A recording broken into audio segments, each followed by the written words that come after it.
Yo, happy Sunday, everybody. This is Dknows, the fantasy guru. We will get started with the stream in just a moment. In just a moment.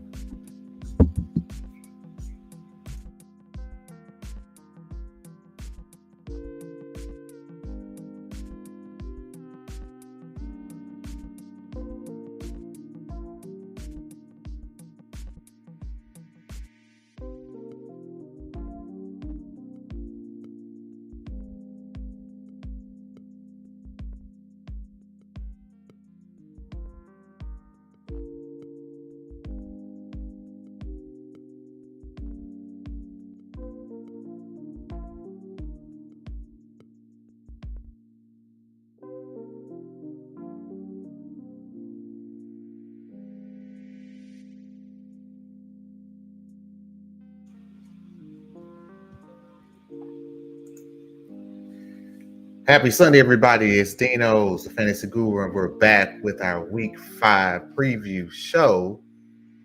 Thanks for all that tuned in on Wednesday's show. We had a pretty good turnout. A lot of good comments, a lot of good topics to discuss. We're going to run through the lineups for today, possible injuries. I know Brock Bowers, you may want to get him out of your lineup. I have him in 4 leagues and found out late yesterday he's probably not going to play.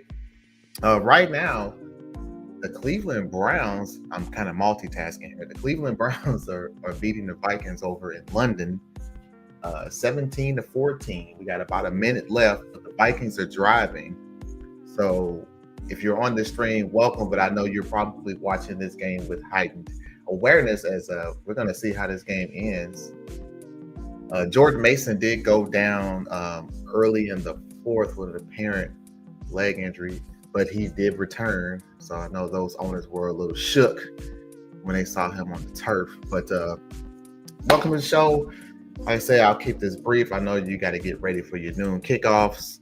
The one injury note, as I mentioned before, Brock Bowers is probably not going to play today. You want to get him out of your lineups. And I'll just do spot updates of the Vikings and Browns as we roll on today.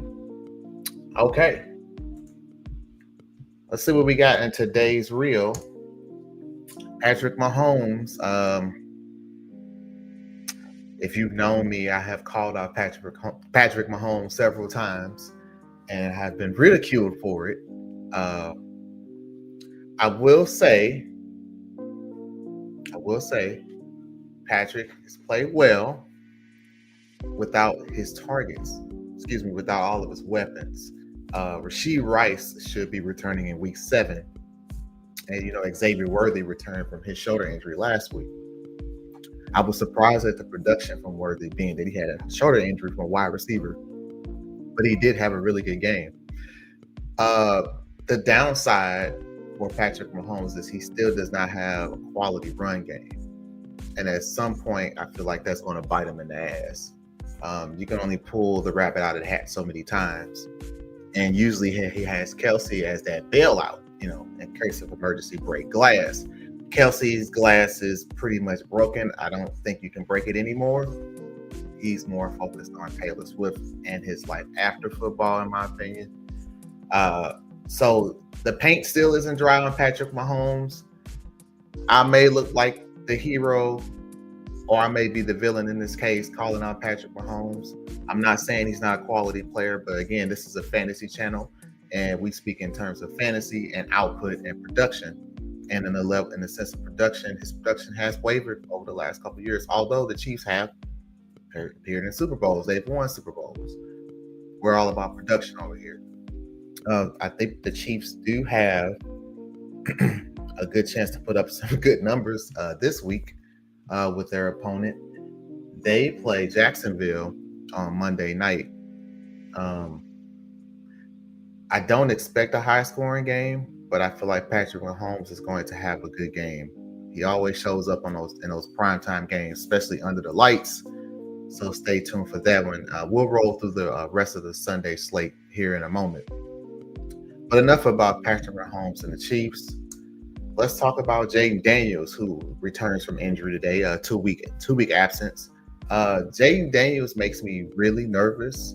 Um, as you know, or may not know, I'm a Texans fan, and I was a huge CJ Stroud fan after his rookie year. And he had a really, really hard fall in year two. And from what I can see from Jaden Daniels, he's on that same trajectory in year two. The tape is out on him, and his numbers are down. Now, there's reasons for that. The run game has been ass pretty much the entire season. Yes, Nick Chubb has been serviceable, but nothing like what Mixon did last year. And I don't think Joe Mixon plays at all this year. As I mentioned on the show Wednesday, Woody Marks, the rookie, and we got a slew of rookie running backs. In fact, Judkins, the Vikings just took the lead. Jordan Addison from Carson Wentz. Let's see how much time is left. 25 seconds left.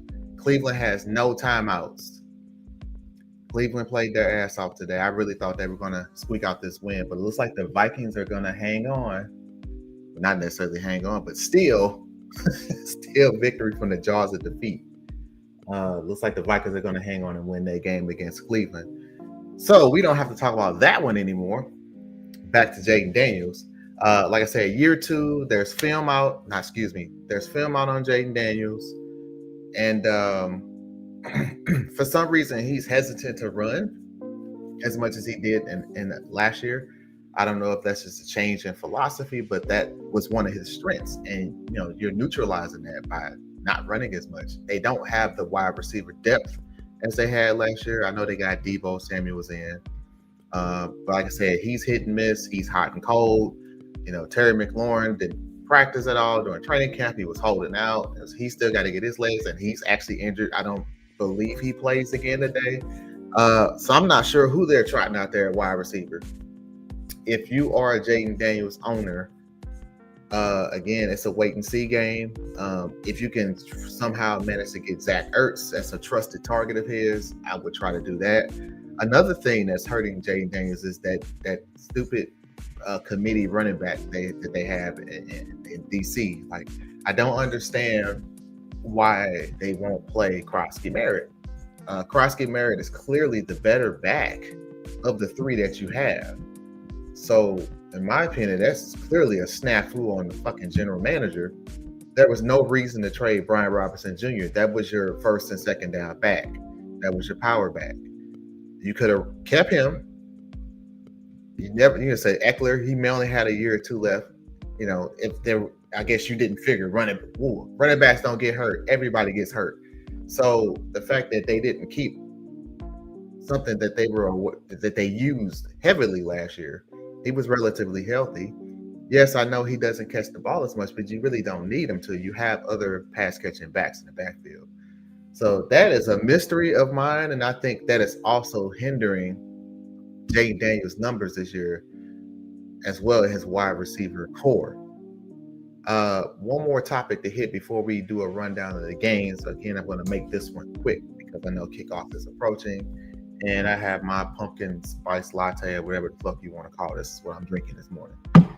Quinshawn Judkins, pardon the font. I'm not sure why that didn't come through right, but Quinshawn Judkins. If you get him if you can. I would definitely be making trade offers for Quinshawn Judkins. He's a stud. He's basically Genty 2.0. However, the difference between Judkins and Genty, Judkins is in a run-heavy offense. Now with Dylan Gabriel under center, and this is why I got up early this morning to watch the Browns. I haven't watched any Browns games this season. I wanted to see how Dylan Gabriel was going to play, what kind of plays they were going to call. They did a lot of two tight end sets. As you know, Fannin Jr. is there with Ndoku. They both scored touchdowns. Poor Jerry Jeudy, I believe he only had a couple of catches. So they did have a few injuries. I think Cedric Tillman was out today. But if you are looking at the Browns, you want those tight ends and you want Judkins. I wouldn't necessarily say you want Dylan Gabriel because he's not going to push the ball down the field. He had a decent day. He had a couple of touchdowns, but he didn't have a lot of yardage. And he did run. I think he ran maybe once. So you're not going to get yards on the ground from him as well. You want the tight ends, and you definitely want Judkins. Judkins also catches the ball out of the backfield. Uh, he's difficult to get on the ground, and he's got some juice. So I would definitely be making trade offers for Quinshon Judkins before it's too late. The price is only going to increase, especially with all the injuries to running backs. Now, let's move on to our game review. And yes, the Vikings did hold on. Wait just a moment. I thought this game was over. There seems to have been a penalty called on a Hail Mary. There's 7 seconds left in the Cleveland-Minnesota game. We might have to pause this for just a moment. Let me stop sharing this, and we're going to share that. So we're just going to hang tight and watch this final play. Gabriel's going to try Hail Mary and see if Cleveland can snatch victory from the jaws of defeat again. Okay, it was a throw down to, not sure who that receiver is, never heard of him, Thrash. And he caught the ball in balance, and we have zeros on the clock. That game is officially in the books. The Vikings defeated the Browns 21-17. Now, we can go over our schedule for today. We all watched Thursday night. The San Francisco 49ers did defeat the Rams. Matt Stafford again, Graybeard. I had him in a couple of leagues, and I'm kicking myself because I didn't play him. He went off, and I didn't think he would be able to do it again on a short week, and he proved me wrong. 389 through the air, 3 touchdowns. On the other side, Kendrick Bourne and Mac Jones, obviously they played together last year in New England. They have chemistry. Kendrick Bourne went off for 142.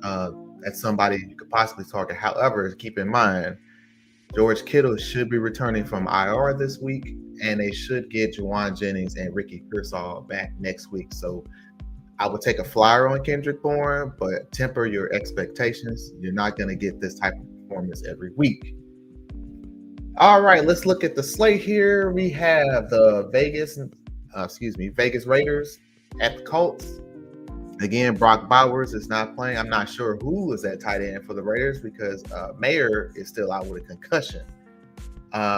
Geno is going to probably be trailing, so expect a lot of passing. Jacoby Myers is probably going to have high volume in this game, as well as Tucker.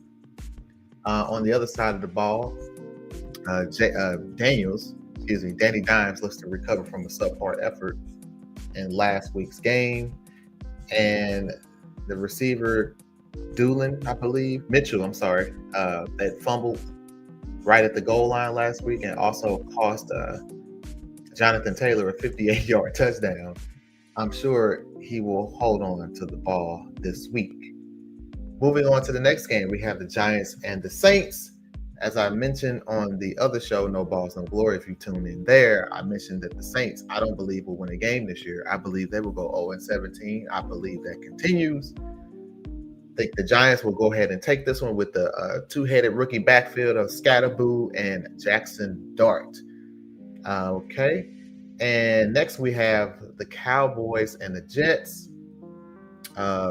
Dak has been lighting it up. I've never had Dak on any of my fantasy teams. There's no rhyme or reason to it. He always puts up numbers, but he's kind of often overlooked in fantasy for some reason. Maybe it's because of the hatred and vitriol for the Cowboys, but he's going to light it up again today. Even though it's the Jets, I understand it's the Jets. Braylon Allen is out for the year.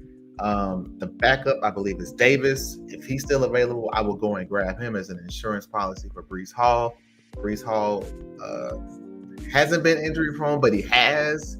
There's a chance if he gets too much volume, if he goes down, Davis steps up and immediately takes that role again in a run-heavy offense. That's the key. It's a run-heavy offense. So I'm taking Dallas in that game. We have Denver Broncos at the Eagles. This could be the game of the week. We have 2 undefeated teams going at it. Does A.J. Brown catch more than one pass this week? That's what everybody wants to know. Eagles fans, let me know. I don't understand. You guys seem to understand it. I don't. There was trade rumors, then everything was okay. Jalen Hurts puts up numbers, but he doesn't put up passing numbers because he makes up for it on the ground. I have a few shares of Jalen Hurts myself. I've been happy, sad with this performance. Of course, I want the 300-yard passing games. Those come every so often, but mostly with Jalen Hurts, you're going to get around 180, 200, 220, and a couple of touchdowns either on the ground or through the air. I'm taking the Eagles in this game. They're at home. The Broncos defense is a very good defense. I know Surtain is going to be on either A.J. Brown or Devonta Smith. This could be the breakout game for Saquon because I know he's been quiet all season with the exception of week 1. I believe Saquon finally hits that century mark today. So you can book that one for the Eagles. We have the Dolphins and the Panthers next. Tyreek Hill is out for the season. If you didn't pick up Washington, who is the third receiver, the W3 down there in Miami, if he's still available, I would go and grab him. Miami's not going to be a very run-heavy offense. They do a lot of passes, a lot of short passes, especially now with Tyreek not being there. Jalen Waddle obviously is going to get more volume. I don't believe he's a one. He may not be able to handle all that volume, so Tua may have to distribute some of that volume. I know A-Chan's numbers are also going to go up. As far as Carolina is concerned, Chuba Hubbard is out. Rico Dowdle gets the start today for the Panthers. I would imagine they won't be trailing. I feel like this game will be back and forth. He should have a decent output as well.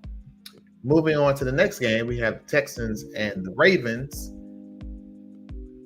I didn't see this one coming when I looked at the schedules. Both teams coming in at 1-3.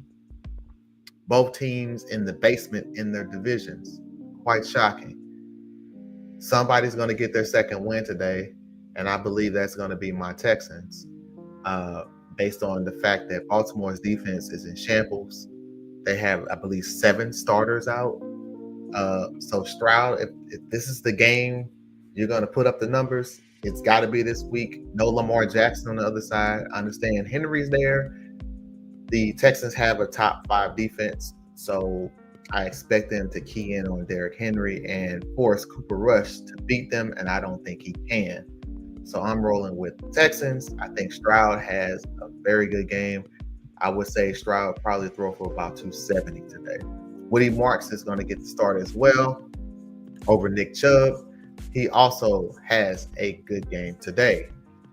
Next game, we have the Titans, who are winless and ass, according to Cam Ward, against the Cardinals, who are missing another running back who replaced another running back. So as you know, James Conner was injured a few weeks ago. Trey Benson took over, and now he's on the shelf. So again, we're looking at another running back committee, Michael Carter and Amari DeMercado. I'm not quite sure which way to go on this one. DeMercado was a third down back, and Michael Carter was just recently signed. From what I've read, Michael Carter should be the early down back, with DeMercado being the third down back. I feel like that's going to be a 50-50 split, and they're going to play the hot hand. So whoever gets hot gets the carries. You can roll the dice on that one. Who knows? We'll let this one play out and see what happens. But as far as the game, obviously I'm taking the Cardinals. Kyler Murray and Maserati Marv found a little bit of a connection last week, so that should continue this week against the Titans. The next game on the slate, the Bucs at Seattle. So the Bucs are just as banged up as the Ravens defense on the offensive side of the ball. We know Evans is out. Godwin just returned from injury. Baker does have a bit of an injury, but he's going to play through it. Bucky Irving, which I mentioned Wednesday, is a good chance he won't play, and he is not playing. Rachaad White will get the start. Sean Tucker, I know, was another pickup on waivers as an insurance policy. Rashad White isn't the best rusher, although he did look good in the few games I watched in spot duty. But Tucker's a nice little grab under the radar. If Bucky's out for an extended period of time and White struggles, Sean Tucker could be that early down back, and they could move Rashad White to third down duties as he's the better pass catching back of the two. So with this game, I'm going to take Seattle with them being at home and with all the injuries on the offensive side for the Bucks. The split in Seattle is still the same between Charbonnet and K9. It's about 50-50. Jackson Smith-Njigba, again, quietly going about his business with receptions and yards. Hasn't quite had the touchdown production I'd like to see, but I'm impressed with what I've seen. I do have about 3 or 4 shares of JSN. Moving on to Detroit and the Bungles. We can clearly call them the Bungles now. I bet you they could use a quarterback. But I believe Jake Browning is going back out again. And I guess the question is, how many points will Detroit score? Because as we know, Dan Campbell don't let off no gas. So it could be 40-0, and we're still going to run the offense. So if you're a betting man, take the over in this game. I believe the line is at 49.5. I know that's high. Take the over. Take the over. Detroit is going to win in a landslide. Moving on to Washington, who are formerly called Tutty, who is now just Washington, and the Chargers. Now, the Chargers tricked off that game against the Giants last week. I believe that they rebound and play like they had previously. Omarion Hampton will have a great day on the ground. I know that the Commanders' defense has played a lot better this season, but my worries for them, again, as I mentioned when I spoke about Jaden Daniels and his regression in year 2, worried about them on offense. The Chargers' defense is solid, and the offense is as well, and I think they will play much better than they did against the Giants. I'm taking the Chargers in this game. The Sunday night game, I believe that's the game everyone's looking forward to. It's a divisional game, and those are always highly contested. Patriots at the Bills. The Bills' ground defense hasn't been the best, and I'm not sure how the Saints were able to stay in that game last week against the Bills.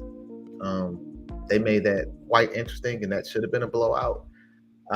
New England with Drake May. Drake May, again, has quietly put up decent fantasy numbers. I believe he's QB7 on the season. I only have 1 share of him, and I am starting him today over Jaden Daniels based on the reasons that I gave you previously. Diggs has finally emerged. They're picking up pace. You know, he's coming back from the knee injury.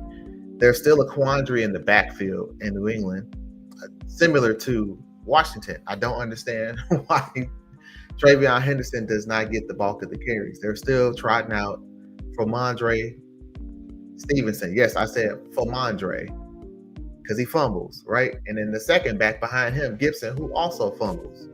Fumtonio Gibson. They keep rolling these guys out. I don't understand why. Henderson is the better back. Play Henderson. I'm not starting him today because I had a better option. I only have 1 share of Travion Henderson, but if you have Henderson in your lineup, as I mentioned in week 4, the rookie running backs are starting to get their legs now, and then you see in the production quote, Judkins had a monster game today. Genty had a monster game last week. Omarion Hampton had a monster game. Travion Henderson finally scored a touchdown. We're still waiting for that breakout from Henderson, and then Krosky Meredith, that other rookie back, that is just, for some odd reason, just doesn't get enough playing time to show what he can do. But as far as the game is concerned, I'm going to go with the Bills, but I believe this game is going to be closer than a lot of people think. The spread is 7.5. That's way too high.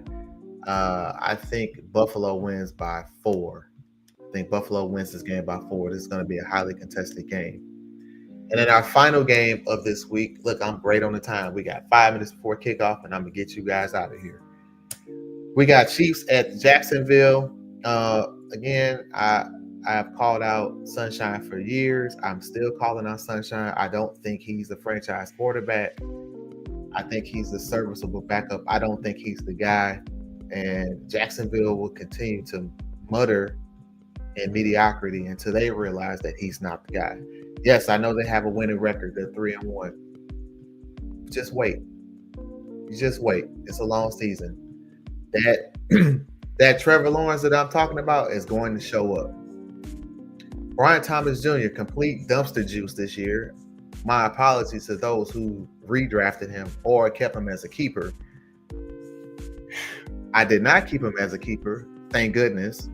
But the Travis Hunter thing, another mystery. I avoided that like the plague. I knew that Jacksonville was going to somehow find a way to botch that deal, and they have. We don't know if he's playing offense. We don't know if he's playing defense. He can't focus on one side of the ball. You got to make a decision with Travis Hunter. Now, he's a talent. Don't get me wrong. But you have to focus on one side of the ball. There was no two-way player that focused on both sides of the ball. Yes, we had Deion Sanders that ran some offensive plays. Rarity. His primary focus was defense. He had spot duty on offense, and he returned kicks. I'm imploring Jacksonville to take that same strategy with Travis Hunter. Put him on defense and give him spot duty on offense, or put him on offense and just give him dime or nickel coverage on defense, just to make it simple. Don't ruin this kid before he really gets going. All right, folks, that is today's slate.